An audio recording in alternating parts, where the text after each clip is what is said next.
Eh, el tema de hoy vamos a empezar a hablar un poquito, de hacer una especie de recuento histórico de la historia de la biología, a muy grosso modo.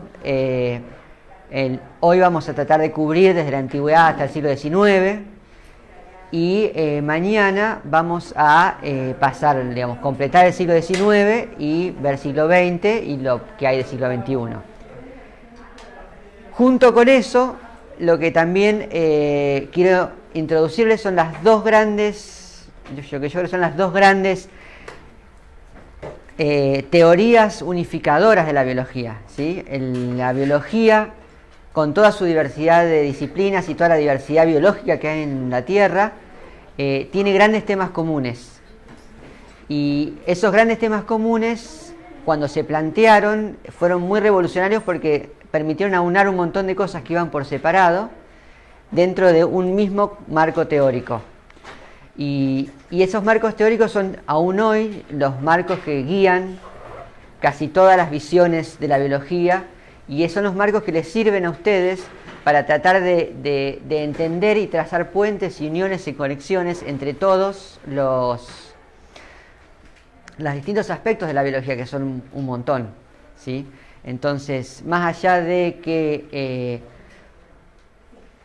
algunos se vuelquen hacia fisiología animal, otros anatomía vegetal, otros prefieran trabajar en ecología, otros prefieren hacer biología molecular, otros algún aspecto de genética, biología del desarrollo o alguna de las otras montones de áreas y subáreas que hay ahora en la biología, es importante que vean cómo no importa para qué lado elijan, si es que eligen una disciplina en particular, todo se conecta con todo lo demás, sobre todo a través de estos principios unificadores. Entonces, vamos a ver primero lo que son los antecedentes de la biología. La biología la vamos a plantear no como algo que tenga que ver con la vida, o sea, cualquier actividad del hombre que tenga que ver con la vida.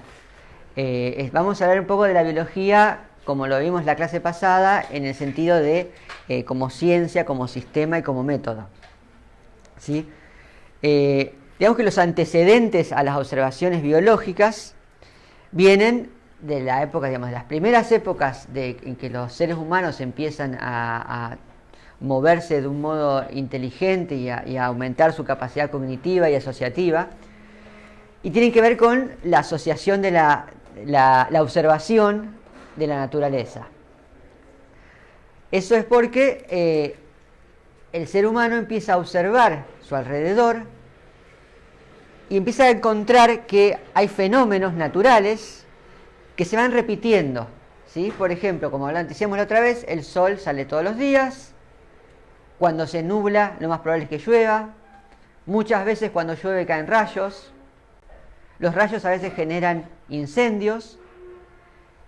Cuando hay incendios, primero hay que cuidarse del fuego, pero después uno puede ir a buscar material de ese fuego para utilizarlo.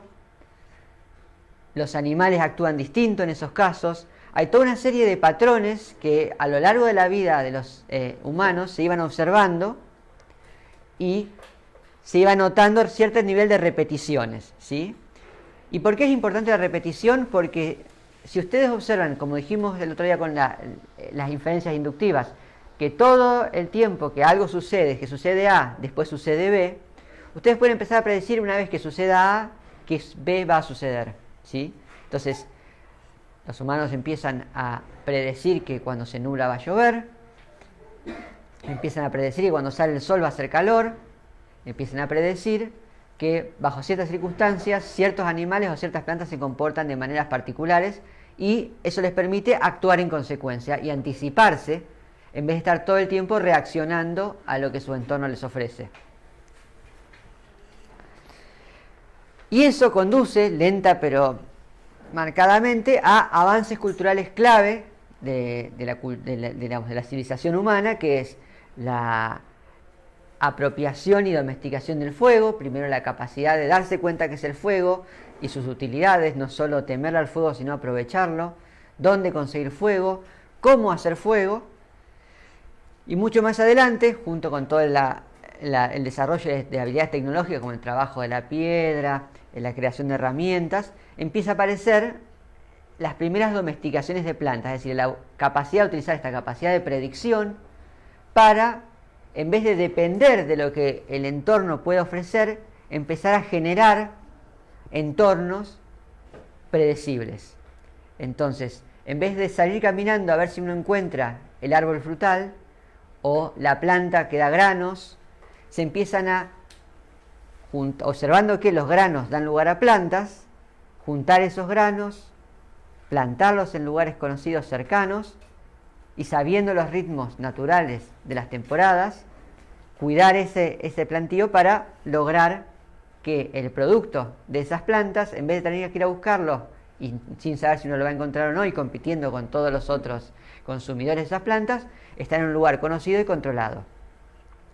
Eso empieza a generar una gran cantidad de capacidad de generar más alimento, de usar menos tiempo, de poder planificar mejor los tiempos, y eso a su vez permite usar ese tiempo para actividades nuevas y nuevos desarrollos. Otro ejemplo es la domesticación de animales. Es el mismo concepto. En vez de salir a cazar los animales, que depende de encontrarlos, depende de la temporada, el tener los animales a cuestas permite predecibilidad, ¿sí? Y todo ese conocimiento que se va generando, que además asociado al desarrollo de un lenguaje, permite que los humanos empiecen no solamente a aprenderlo durante su vida, sino a enseñarlo y a transmitir ese conocimiento, con lo cual, en vez de que cada ser humano tenga que construir de cero todo el conocimiento, eso se va sumando porque se va pasando de generación en generación de modo oral. Todo eso permite el desarrollo de las culturas y las civilizaciones humanas que llevan hasta las culturas de la antigüedad. Entonces, saliendo de la prehistoria y volviéndonos ya a lo que es la antigüedad, hay en la antigüedad, digamos, en la era precristiana, hay toda una serie de elementos que son asociables al conocimiento biológico. En general, todos estos elementos están casi siempre asociados muy fuertemente a el problema de la salud humana. ¿Sí? Es un enfoque muy antropocéntrico. Está muy mediado por un montón de desconocimientos sobre el origen de las enfermedades y los malestares. Entonces todo adopta un enfoque sumamente espiritual y esotérico.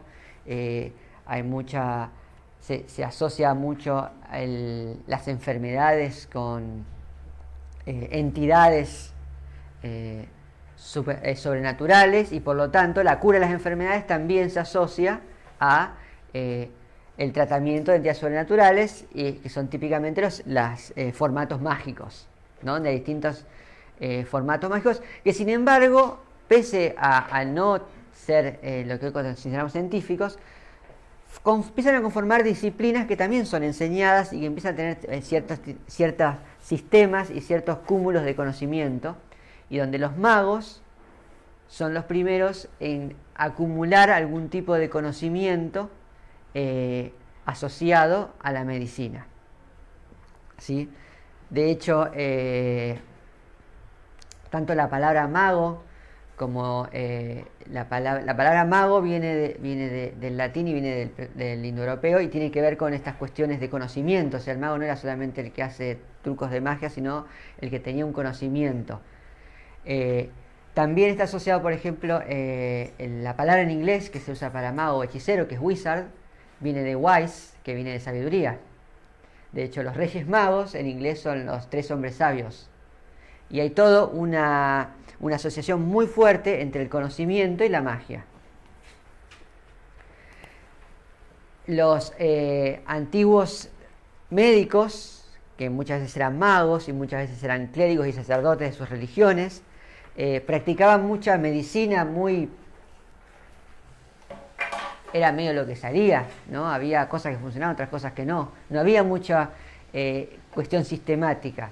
Pero sí había mucho conocimiento y tradición oral, con lo que hacía que, más allá de que había muchas cosas que hoy, a la luz de lo que no sabemos hoy, obviamente no podían funcionar, también aparecieron un montón de técnicas médicas bastante avanzadas, como por ejemplo hay registros arqueológicos de cirugías dentales, sin anestesia. Y también asociado a eso hay mucho desarrollo del herbalismo, la observación de la naturaleza, en particular del mundo vegetal, en busca de plantas cuya aplicación permita sanar la salud de la gente, ¿sí? Y hay un principio científico, si quieren, en esa búsqueda, que es que hay muchas plantas que tienen compuestos secundarios que tienen actividad biológica sobre los organismos, y muchas veces la actividad biológica ayuda a subsanar ya sea los síntomas o las propias enfermedades. En el Antiguo Egipto, ya 4.000, 3.000 años antes de Cristo, o sea, hace unos 5.000 años, ya había documentación tanto de medicina como de herbalismo, y también de observaciones anatómicas muy asociadas más que nada al hábito de preservar a los muertos en forma de momias. Las momias eran cuerpos que se embalsamaban con un procedimiento especial, y antes de embalsamar lo que se hacía es se vaciaban los órganos del cuerpo, tanto de la cavidad abdominal como de la cabeza. Esos órganos se vaciaban y se ponían en jarros, en conserva, y esa actividad lo que les permitió a quienes la realizaban es tener un conocimiento detallado de la localización de los órganos, no con el fin de, por el conocimiento mismo o por, algún intento, una asociación médica, sino para optimizar los procesos de embalsamiento, de embalsamado.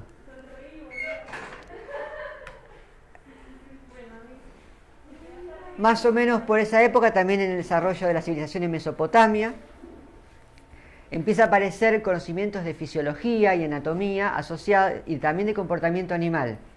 De nuevo, estos no eran designados por el conocimiento mismo, con el interés de conocer cómo funcionaban los organismos o por qué se comportaban los animales como se comportaban, sino porque eso era lo que usaban muchos magos de esa época para predecir el futuro. Había toda una rama, toda una disciplina que intentaba hacer predicciones sobre el futuro y el éxito o fracaso de las acciones a partir de la lectura de los órganos internos de animales, o del vuelo de las aves, o del comportamiento de los animales. Y en ese sentido también se ve muy claramente que ahí también la medicina era esta mezcla de práctica, de tradición, de experiencia, con magia, actividades y ritos mágicos.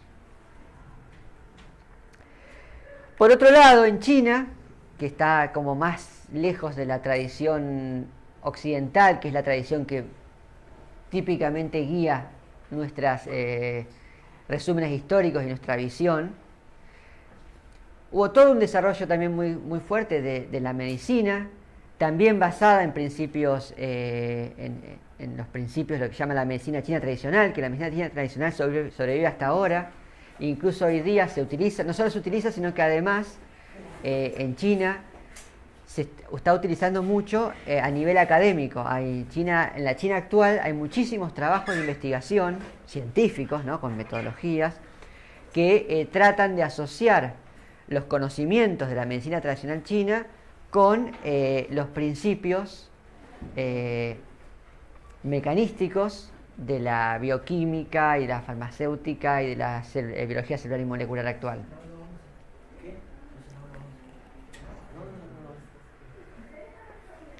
Y otra cosa que aparece en China es que algunos filósofos empiezan a hablar de algo que va a ser un tema, increyendo a lo largo de la historia, que es la propuesta de que las especies, esta propiedad de los organismos que se organizan como en conjuntos similares, donde hay humanos, hay patos, hay girasoles, hay como conjuntos de cosas que se reconocen como de organismos individuales que se reconocen como grupos similares, y además capaces de generar otros organismos entre ellos, que se distinguen de otros organismos que son distintos, que con otras características, algunos más parecidos entre sí, pero que tampoco son capaces de cruzarse. Como por ejemplo podía ser un gato con un perro. Algunos filósofos ya en China empiezan a proponer que estos conjuntos no son siempre fijos y que pueden modificarse, y además que las especies, que estos conjuntos pueden cambiar a lo largo del tiempo de un modo en que mejoran su habilidad para enfrentarse con el medio. El otro gran centro de civilización era la India, donde ahí entra en juego otra rama de medicina, que es la medicina ayurvédica, que también continúa hasta hoy, y donde también empiezan a aparecer algunos tratados donde tratan de clasificar a los seres vivos, no solo numerarlos o decir tenemos tantos o hay tantos, sino que empiezan a decir, bueno, viendo estos patrones de que algunos se parecen más que otros, tratar de empezar a clasificarlos. Y acá nos queda fuera, porque es un poquito más reciente, pero también porque se sabe un poquito menos, y nuevamente desde nuestra historiografía lamentablemente eurocentrista y colonialista, también suele no estar tan presente en los textos, falta todos los desarrollos que hubo en las Américas, ¿no? En las Américas, de todas maneras, ocurre principalmente el mismo tipo de desarrollos. Hay una observación de la naturaleza asociada a la predicción y al descubrimiento de ritmos naturales, muy asociada a cuestiones esotéricas y religiosas, y por otro lado asociadas a la medicina, y muchas veces muy entremezclada lo que es los cuidados médicos con los cuidados espirituales. El primer indicio de biología como ciencia o como observación sistemática aparece en Grecia, en la antigua Grecia. La antigua Grecia, que fue cuna de un montón de disciplinas y de un montón de filósofos, fue uno de los primeros lugares donde, por el ordenamiento social que se dio, donde había básicamente una élite de gente que tenía una gran masa de personas trabajando para ellos y sosteniéndolos, trabajaban en los campos, hacían todo el trabajo, lo hacían otros, era una élite que tenía tiempo para lo que se les cantara hacer. Y ahí fue donde se desarrolló la filosofía, que fue gente que se dedicó a pensar y hablar y elucubrar sobre cosas porque no estaba ocupada trabajando los campos, trabajando los animales, limpiando las casas, ¿sí? Una cosa muy importante que tienen que saber, si no se acuerdan, si no lo vieron en historia antigua en el secundario o lo leyeron por su cuenta, es que la sociedad griega no era toda una gran sociedad democrática donde todas las personas eran pares y votaban y vestían en togas y se la pasaban paveando y filosofando. Los que hacían eso eran un conjunto muy chico que estaban sostenidos por una gran base de esclavos o semiesclavos que hacían todo el trabajo. Los filósofos griegos no eran muy amantes de la experimentación, el empiricismo, de hacer cosas con las manos, de ir a los hechos naturales. Eran mucho más de elaborar argumentos, conceptos, cuestiones abstractas, discusiones. Fueron los que desarrollaron un montón de los conceptos de lógica que usamos, y un montón de la matemática, pero no eran muy dados a el enfoque naturalista que requieren las ciencias naturales, ¿sí? El primero y casi que uno de los únicos empiricistas, voy a decir esto una vez para que se acuerden y lo tengan en cuenta. A lo largo de las teóricas yo voy a usar un montón de palabras, muchas de las cuales pueden no serles familiares, ¿sí? Puede ser o porque no me doy cuenta, pues familiar para mí, para ustedes no, o lo hago a propósito para introducir terminología nueva. Si alguien no sabe qué quiere decir una palabra, es siempre un buen momento levantar la mano, interrumpirme, preguntarme, por ejemplo, qué quiere decir empiricista. ¿Alguien sabe qué quiere decir empiricista?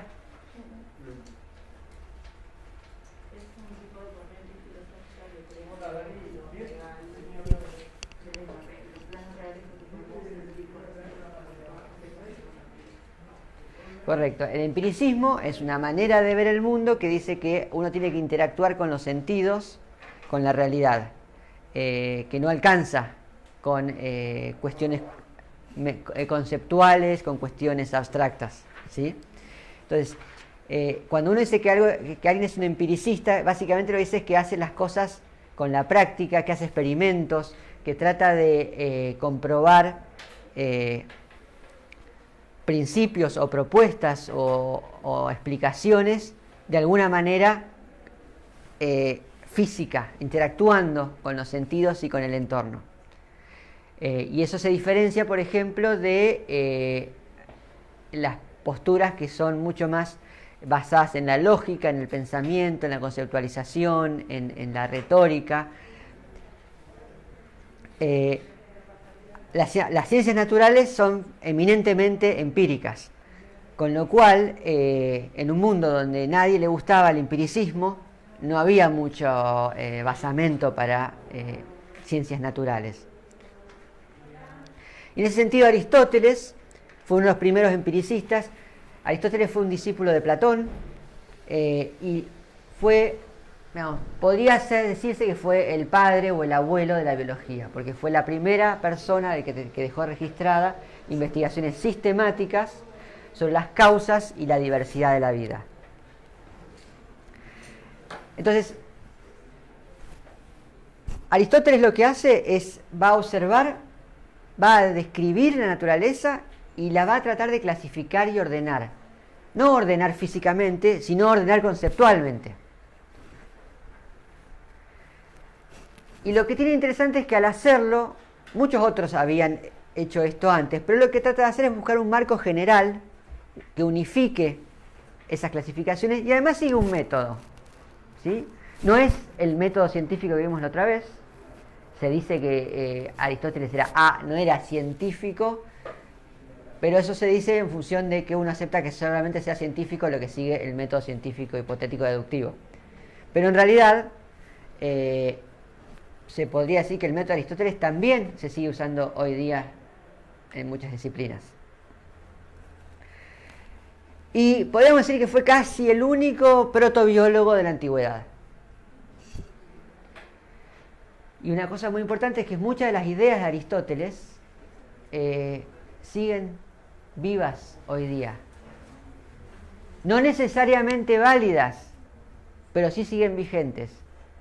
De hecho, uno de los saltos que tienen que hacer ustedes durante su paso por esta materia y por la universidad es salir de un montón de conceptos aristotélicos que todavía dominan el pensamiento y la educación, incluso hasta el nivel secundario. Esto va a ser muy importante, sobre todo para los que quieran después dar clases, sobre todo en el secundario. Es muy importante tratar de no caer en el pensamiento aristotélico, en las partes equivocadas o incorrectas del pensamiento aristotélico. Me voy a detener un rato porque en Aristóteles no voy a hacer el mismo detalle que en todo el resto de lo que vamos a hablar, pero Aristóteles es muy interesante, primero porque es el único de la antigüedad, es el único que hay algo de qué decir, y aparte porque es interesante lo que propone, ¿no? Por un lado, Aristóteles tenía un método de investigación, ¿sí? Él no iba y miraba y anotaba, hoy vi esto, y otro día hoy vi otra cosa, y un día se le ocurría, mira este pájaro que tiene plumas vuela, sino que él lo que hacía era observaciones sistemáticas. Sistemáticamente observó animales y plantas, sobre todo le interesaban más los animales, y lo que hacía era observar un montón de animales y después empezaba a buscar patrones comunes a grupos de animales, ¿sí? Y a partir de la observación de los patrones, lo que estaba buscando era inferir explicaciones causales. ¿Sí? ¿Qué tipo de inferencia estaba tratando de hacer? De las que vimos en la otra vez. Hipótesis. De los 3 tipos de inferencia que vimos: deductiva, inductiva y abductiva. ¿Qué tipo estaba tratando de hacer? ¿Quién dijo inductiva?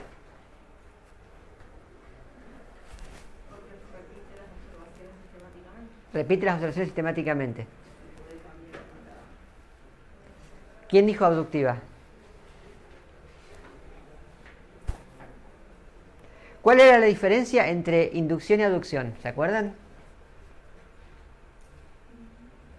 Porque las dos se basan en observaciones repetidas. ¿Qué hace la abducción que no hace la inducción? Podría cambiar las conclusiones. ¿Y qué es lo que busca? La mejor explicación, dado los datos. Que es distinto a la inducción en el hecho que la inducción le alcanza con un patrón. Por ejemplo, les voy a dar un ejemplo: la ley de la gravedad de Newton es un caso de inferencia inductiva. A través de medir cuidadosamente, experimentalmente, la velocidad con que caen objetos de distinta masa, él generaliza una ley, que es la ley de Newton, la ley de atracción de las masas, ¿sí? Es una fórmula matemática. Esa ley no explica por qué las cosas caen, por qué los objetos con masa se atraen entre sí.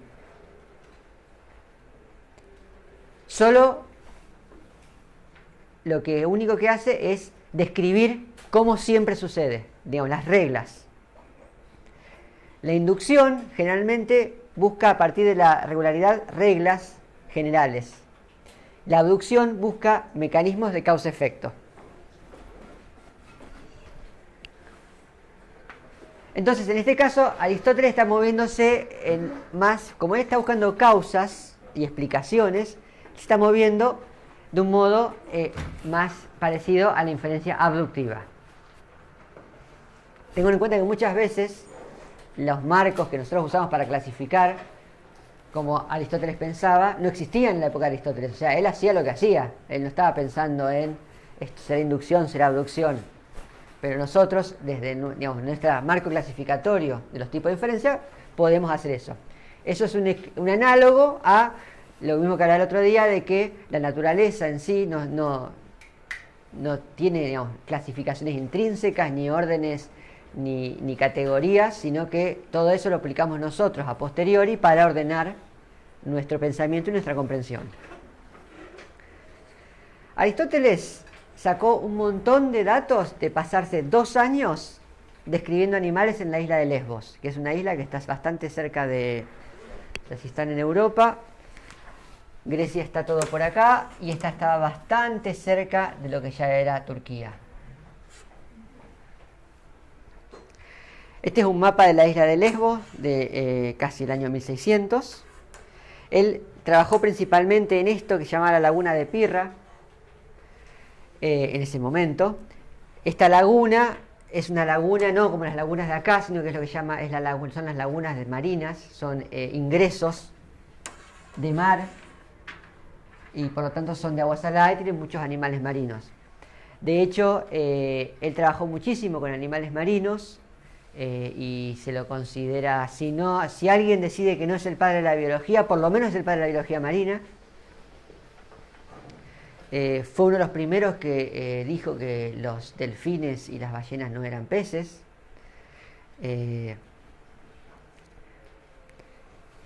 Y lo que él hacía, además de sus propias observaciones, era, él consultaba a expertos en la isla, donde expertos eran los apicultores, los agricultores, la gente los carpinteros. Él iba y consultaba a los artesanos y los trabajadores de la isla para obtener conocimientos adicionales.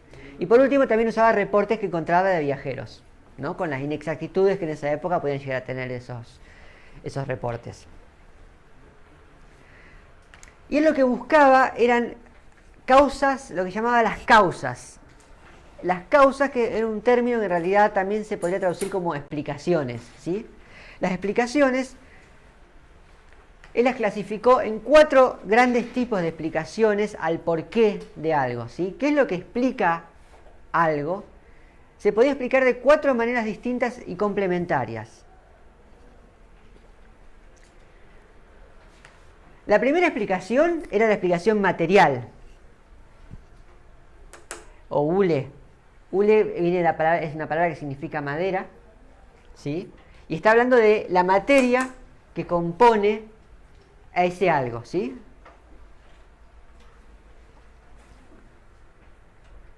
Por ejemplo, si él veía una estatua de mármol, la materia que componía la estatua, la causa o la explicación material, era el mármol. La segunda causa o explicación era la explicación formal. La explicación formal tiene que ver con la forma, se llamaba eidos, y la forma se relacionaba con un concepto platónico de formas ideales. Platón decía que el universo real era no una imitación, pero era como la realidad tendía a formas ideales. Las formas ideales eran abstractas, no existían en la realidad, todo lo que existía en la realidad eran objetos y cosas que se aproximaban como podían a esas formas ideales, ¿sí? En cierto sentido es como el patrón o el diseño de algo. La forma de una estatua que representa una persona es esa persona, ¿sí? Es el eidos de ese objeto. La tercera causa era lo que llamaba la causa eficiente o la explicación eficiente, que era el quinón. La explicación eficiente o el agente, ¿sí? El agente es aquello que había llevado a ese objeto a ser como es, ¿sí? Esto era el mecanismo que había llevado a ese objeto. ¿Cuál es el mecanismo que habría llevado a una estatua de una persona?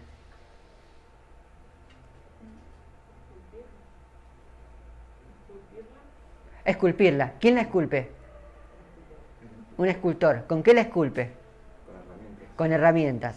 La causa eficiente de la estatua es el escultor con sus herramientas, ¿sí? Es lo que instrumenta la existencia, es el mecanismo. Y por último, la causa final, definitiva, el teleos, o telos, o propósito, ¿sí?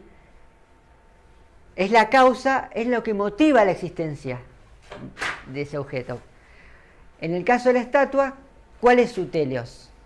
¿Cuál sería su propósito? Rendir un honor, agasajar la vista de quienes observan esa estatua, rememorar a alguien. Es el propósito de la existencia de ese objeto, ¿sí? Entonces, estas eran las 4 causas aristotélicas. Y él trataba en general, él decía, ojo, no siempre están las 4, a veces se mezcla, no es todo tac, tac, tac, tac, pero si en general podemos encontrar para cada objeto o acción o cosa que pasa, una causa material o explicación material, una explicación formal, un eidos, una explicación eficiente y una explicación o causa final o propósito, el motivo por el que el objeto existe. El propósito es lo que le da razón y sentido a todo lo demás, ¿sí? O sea, el propósito es para qué existe. La materia es lo que lo conforma, lo que hace falta que haya para que pueda existir.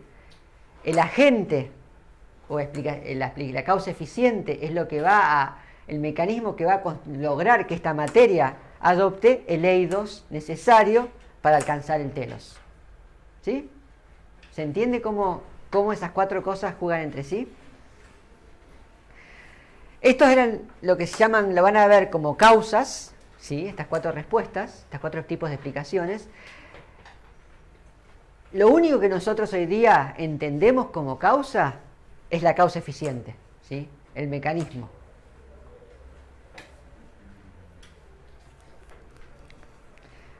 Por ejemplo, la cola del halcón peregrino, ¿sí? El halcón peregrino es una de las aves más rápidas y maniobrables. Tiene una cola. ¿Cuál es el hule, la causa material de la cola?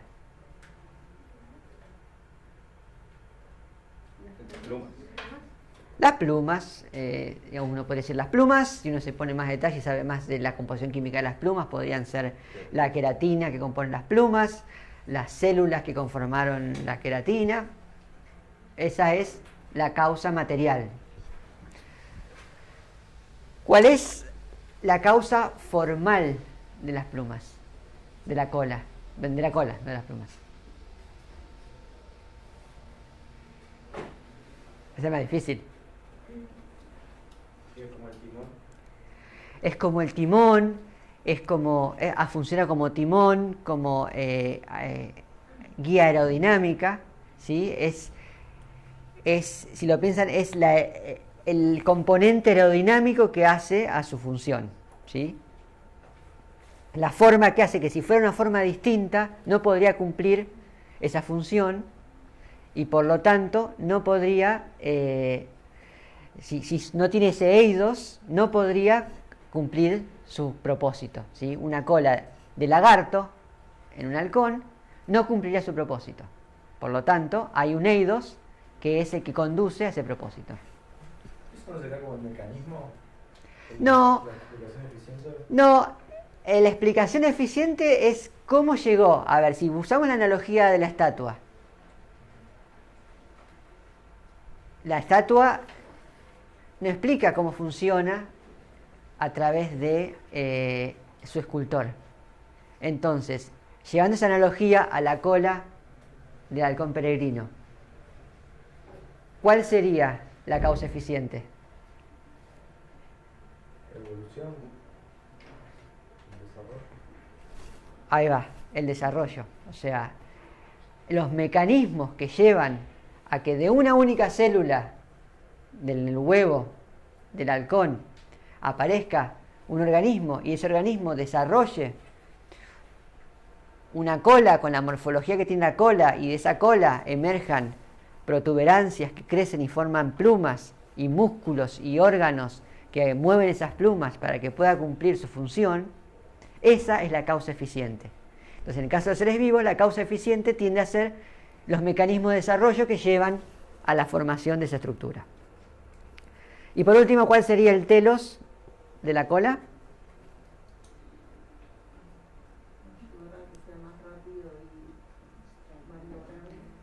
Claro, el telos vendría a ser darle al halcón la maniobrabilidad que necesita para que el halcón mismo, como también un objeto, tenga con su propio telos, pueda hacer lo que es su propósito, que es ser un predador clave y uno de los mejores voladores. ¿Sí? Otro ejemplo sería la cola del pavo real.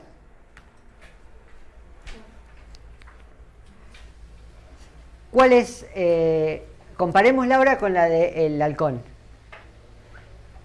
¿Comparten un hule? ¿Comparten una causa material? Sí. ¿Comparten una causa formal? No.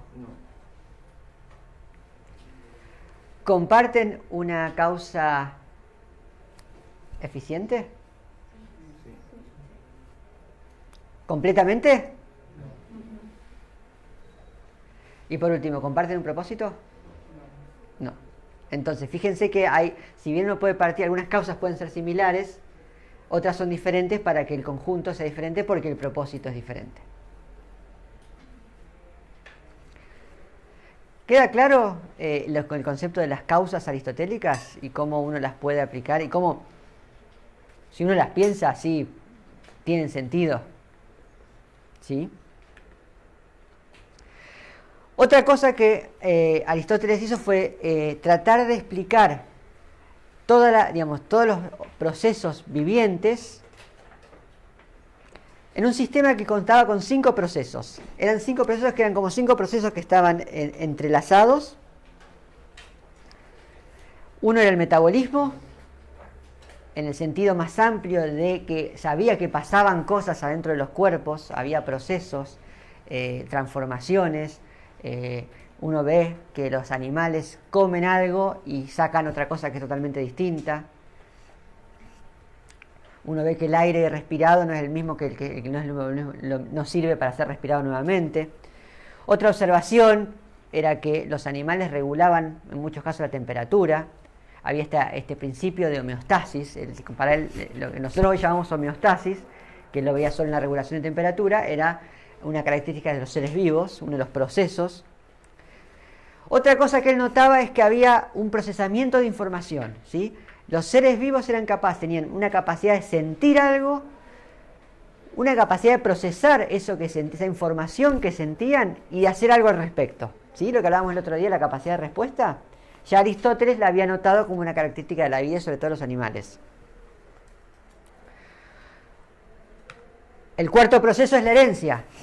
Se sabía que los hijos heredaban rasgos de sus padres, y eso era cierto tanto para los humanos como para los animales e incluso de las plantas.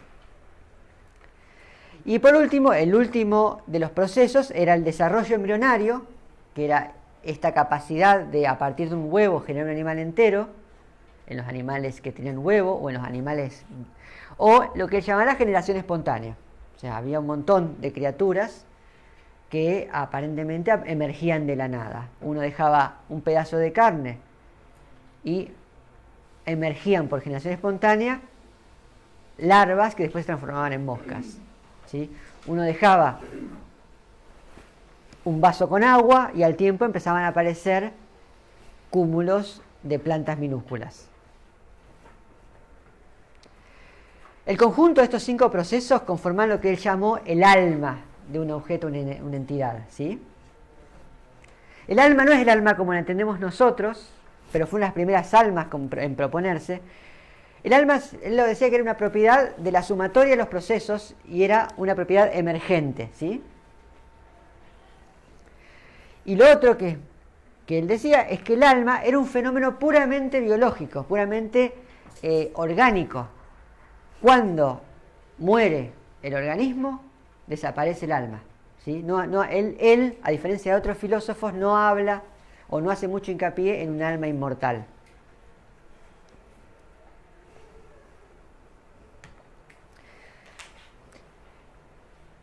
Y él va un poco más allá y dice, bueno, combina todo esto, la presencia de estos procesos, y él determina que hay 3 tipos de almas. 3 niveles, como 3 niveles jerárquicos de alma. Está el bios, que es el alma vegetativa, que es como el alma que resulta de los procesos básicos de crecimiento, de sostén, de reproducción. Después, en aquellos organismos que además presentan procesos de estos procesos sensoriales, él habla de Zoe, que es el alma sensible, el alma sensitiva, ¿sí? Y habla de la capacidad de sentir las cosas y de responder con movimiento voluntario a esas cosas. Y finalmente está el psuque, que es el alma racional, ¿sí? Es la capacidad no solo de sentir y de reaccionar, sino de pensar y reflexionar. Y él lo que dice es que, bueno, hay organismos que hay objetos que no tienen nada, que no tienen alma, que no están vivos, y los objetos vivos que tienen alma. Los objetos vivos que tienen alma pueden tener solo bios, pueden tener bios y zoe, y pueden tener los 3, bios, zoe y psuque. Entonces, ¿cuáles se imaginan que serían para él los organismos o los objetos que solo tenían bios, solo tenían el alma vegetativa? Las plantas. Para él las plantas no reaccionaban, no hacían nada, Entonces solo se reproducían, crecían, hacían todas las cuestiones básicas. Los animales también tienen todo lo que nosotros llamamos procesos vegetativos, justamente de acá viene esta idea de que los animales también tienen un bios. ¿Pero qué tienen además? Tienen zoe, tienen la capacidad de detectar, de ver, tienen sentidos y de reaccionar a esos sentidos. ¿Sí? Entonces, para él hay una segunda categoría que englobaba a todos aquellos que tenían bios y zoe, que eran los animales. Y finalmente, ¿quiénes eran los que tenían bios, zoe y suke? Los humanos. ¿Sí? Entonces él también coloca, como tantos filósofos a lo largo de toda la historia, a los humanos en una categoría distinta al de los animales y al de las plantas. Fíjense que esto está generando además cierto nivel de anidamiento y jerárquico, donde hay una especie de progresión, donde se parte de lo más simple, que son las plantas que solo tienen bio, y va agregando complejidad hasta llegar a los humanos. Finalmente, lo otro que él contribuyó fue la primera clasificación, ¿sí? Él había observado y descrito montones de animales, y sobre todo animales. Trabajó un poquito con plantas, pero el que más trabajó con plantas fue después su discípulo Teofrasto. Y lo que hacía era, él vio que había animales que eran parecidos entre sí. No entre sí como nosotros somos parecidos, como los gatos son parecidos entre ellos, los perros son parecidos entre ellos. Eran parecidos como los gatos y los perros se parecen entre sí. Tenían 4 patas, tenían pelos, daban daban luz a crías vivas. Mientras que había otros animales que ponían huevos, otros animales que eran fríos, otros animales que vivían en el agua. Y lo que hace entonces es agrupa a los animales dentro de lo que llama tipos. Y esos tipos los llama los genos. ¿Sí? Tenemos las aves, los crustáceos, los tetrápodos. Los miembros de un genos lo que hacen es comparten rasgos genéricos, ¿sí? Esos rasgos dentro del genos pueden ir invadiendo gradualmente, y cada lo que llamaríamos hoy especie individual, o cada individuo tiene lo que se llama leidos, que también es la misma palabra que se usa para la causa formal, que es un conjunto de características únicas que lo definen como entidades. Entonces, para definir el eidos de algo, lo que se hacía es, se daba su género, que daba todas las características comunes, y después se describía lo que se llamaba la diáfora, que era la característica distintiva. Él no tenía un sistema clasificatorio como el que tenemos nosotros, pero sí había entrado en esta lógica de que nosotros agrupamos, porque del grupo podemos tener características comunes, entonces solo mencionando al grupo ya podemos saber un montón de características sin tener que repetirlas. Y que lo único que tenemos que hacer para diferenciar algo como tal es, mencionamos el grupo, y ahí ya de una estamos dando todas las características comunes, y luego, ¿qué lo distingue del grupo? Que eso lo va a definir como una entidad propia. ¿Sí? Esto es muy parecido a cómo incluso hoy funciona cómo se describe una especie. Se habla de a qué pertenece, y después se dan las características distintivas que permiten distinguirlo del resto de las otras especies emparentadas y parecidas. ¿Sí? Y finalmente los genos, él lo empieza a ordenar y empieza a buscar caracteres, y lo que muestra es que forman grupos anidados. ¿Sí? Entonces él usa como caracteres si tienen o no tienen sangre, lo que él ve como sangre, cómo se desarrollan, cuántos miembros tienen, etcétera. Entonces, por ejemplo, él teníamos los objetos sin alma pertenecían a los minerales, ¿sí? Como dijimos, los objetos que solo tienen bios son plantas. Dentro de los objetos con bios y zoe entran, él clasifica hace 2 grandes grupos. Los que no tienen sangre los llaman haima o anaima, y son equivalentes a lo que más o menos llamaríamos invertebrados hoy día. Dentro de estos aparecen los que aparecen por generación espontánea, lo que él llama zoófitos y ostracodermos, son gusanos, todos los bichitos chiquitos que aparecen en el agua, todos los anfípodos, todo el bicherío chiquito que él no veía de dónde salían y que asumía que se generaban por generación espontánea, los ponía en ese grupo.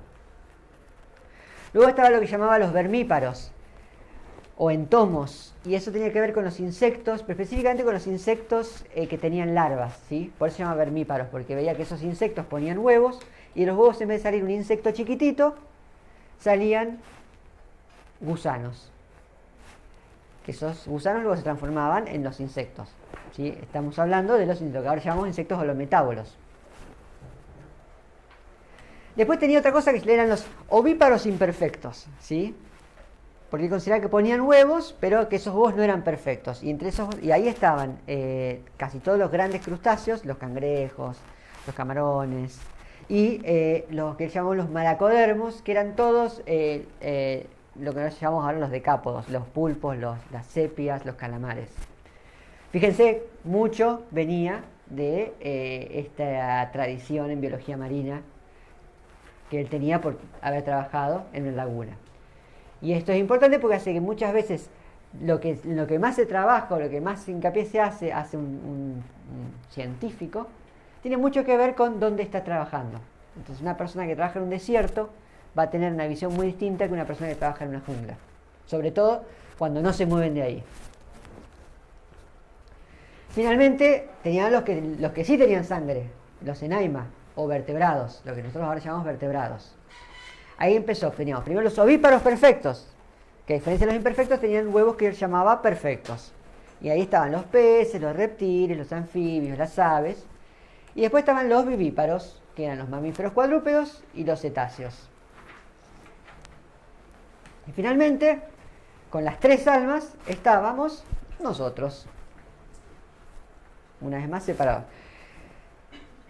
Él había hecho toda una clasificación que además tenía una serie de rasgos. Estos son los grupos más o menos que estoy mencionando. Acá hay unos ejemplos que él dio. Este no hace falta que la vean, la van a tener en la apunte. Acá dicen, por ejemplo, tenía todos estos eran con sangre y todos estos sin sangre. Acá está la cantidad de patas, 2 patas, 4 patas para los cuadrúpedos vivíparos, sin patas para los cetáceos, 2 patas para las aves, 4 patas para los tetrápodos ovíparos, sin patas las serpientes ni los peces ovíparos, y así. Muchas patas los crustáceos. Los cefalópodos tenían tentáculos. Y los entoma o los insectos tenían 6 patas. Y el resto no tenía nada. Partimos de minerales sin alma, plantas con alma vegetativa, todo lo demás con alma vegetativa y con alma sensitiva, y finalmente los seres humanos con también alma racional.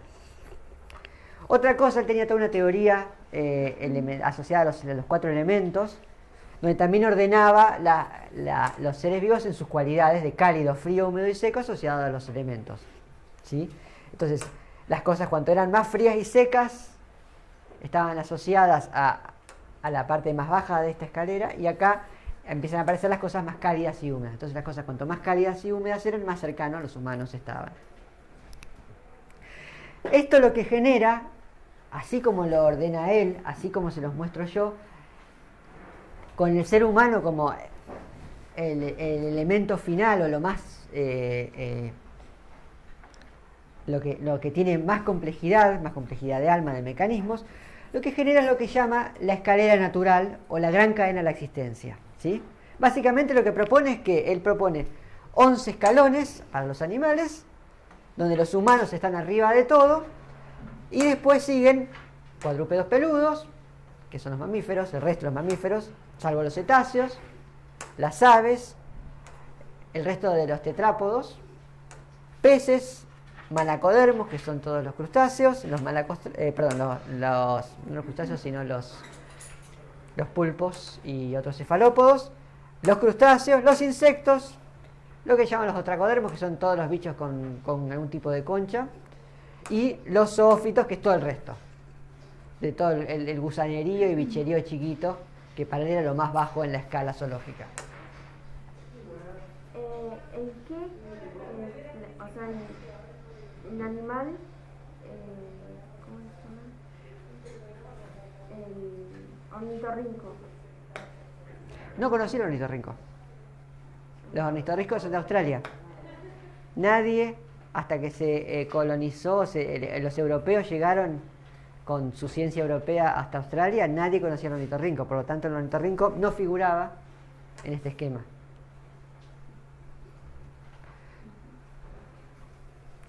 De hecho, si Aristóteles hubiese podido viajar más y conocer más lugares y más plantas, probablemente hubiese empezado a incorporar cada vez más categorías, porque él clasificó lo que tenía.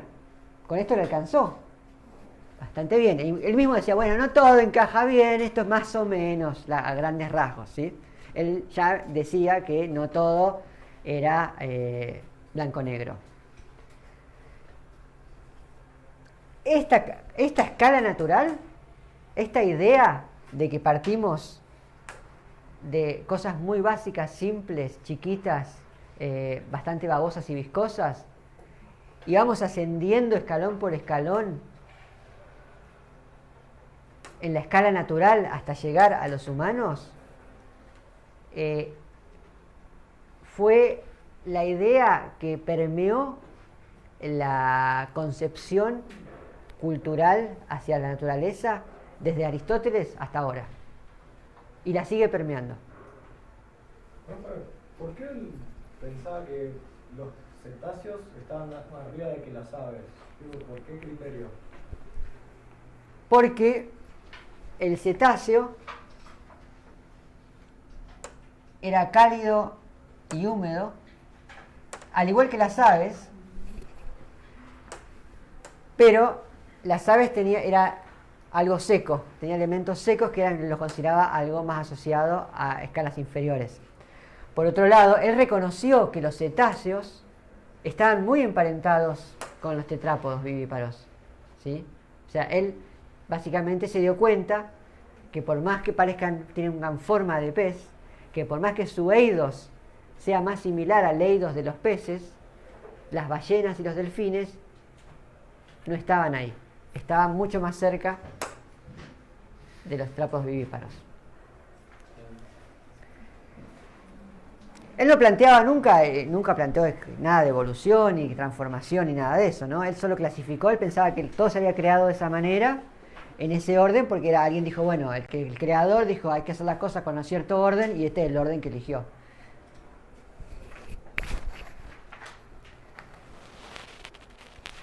Aristóteles dejó un legado inmenso, digamos, un legado que fue inigualado durante toda la antigüedad y durante todo el resto del medioevo. De hecho, los tratados de Aristóteles sobre naturaleza, más algunos, por ejemplo, Teofrasto, que fue su discípulo, que escribió algo parecido a lo de Aristóteles, pero con plantas, pues que a él sí le gustaban las plantas, fueron considerados como la obra de referencia durante 1000 y tantos años. Después de eso, después de la caída del imperio, después llegaron los romanos, que no le dieron, digamos, mantuvieron lo que decía Aristóteles. Las obras de Aristóteles, si bien se perdió muchísimo, al final de la antigüedad se perdió muchísimo del conocimiento de los escritos de la antigüedad. Las obras de Aristóteles sobrevivieron, se volvieron el canon, la referencia indiscutida, y durante el medioevo lo que reinó fue una manera de hacer filosofía y de pensar las cosas, que se llamaba escolasticismo. Que el escolasticismo básicamente, yo lo voy a decir de un modo que cualquier persona con formación en humanística me miraría feo, pero el escolasticismo básicamente es esta cosa de yo tomo lo que ya está escrito como la autoridad de referencia y lo que hago es hacer propuestas deductivas en base a eso y discutirlas. Entonces contrasto lo que está escrito. Si dos autoridades distintas se contradicen, lo que trato de hacer es generar argumentos, pero siempre en el orden de rediscutir, de nuevo en este concepto más filosófico, más conceptual, más dialéctico, rediscutir lo que ya está escrito. O sea, uno puede querer a lo sumo reinterpretar a las autoridades, pero no las discute. Si Aristóteles dijo que estaban esos animales que se agrupaban así, que había una escala natural, No se discute eso no se plantea, ¿sí? Además, los conceptos aristotélicos enganchan perfecto con un montón de ideas religiosas de la época, ¿sí? O sea, si se imaginan, ya si ven que tenemos a los seres más simples abajo y el ser humano arriba, eso es lógico, porque ¿qué es lo que va a seguir? ¿Un dios? Va a seguir un dios. Entonces, los únicos avances que hay en todo este periodo tienen que ver más con cuestiones médicas, o sea, de medicina, un poquito más de anatomía, un poquito más de estudios. Yo como no quiero enfocarme mucho en la medicina, no lo voy a tocar. Pero sí lo que se refuerza mucho es a través de cuestiones religiosas esta idea de la escala natural. Entonces, por ejemplo, esta es una lámina de un libro que se llama Retórica Cristiana, que escribió Diego de Balades, lo publicó en 1579, que lo que muestra es la escala natural ayornada a los modelos del universo del cristianismo, donde tenemos de vuelta las plantas abajo, un nivel de arbolitos, 3 niveles no ordenados de animales, un nivel de personitas, humanos de toda índole. ¿Y qué tenemos arriba de los humanos? Esto no estaba en la concepción aristotélica, pero claramente venían todo el cúmulo de ángeles. Y arriba de todo el cúmulo de ángeles venía el Creador. Dios, Jehová, Alá, como lo quieran llamar. Esto era bastante común en casi todas las concepciones asociadas a este monoteísmo. ¿Y abajo? Y abajo, obviamente, ¿qué iba a haber abajo? Si arriba está el cielo, ¿qué está abajo? El infierno. Hay una cosa muy interesante de esto, es que acá al costadito, después lo pueden mirar mejor, hay unos dibujitos de la secuencia de un ángel cayendo y transformándose en demonio a medida que cae. Noten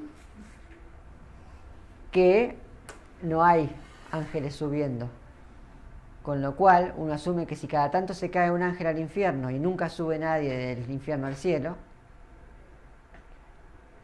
si el tiempo es infinito, el infierno va a quedar lleno y el cielo vacío. No sé si habían hecho esa reflexión, si Diego de Balades hizo esa reflexión cuando escribió la Retórica Cristiana, pero es un detalle. Bueno, vamos a hacer una pausa.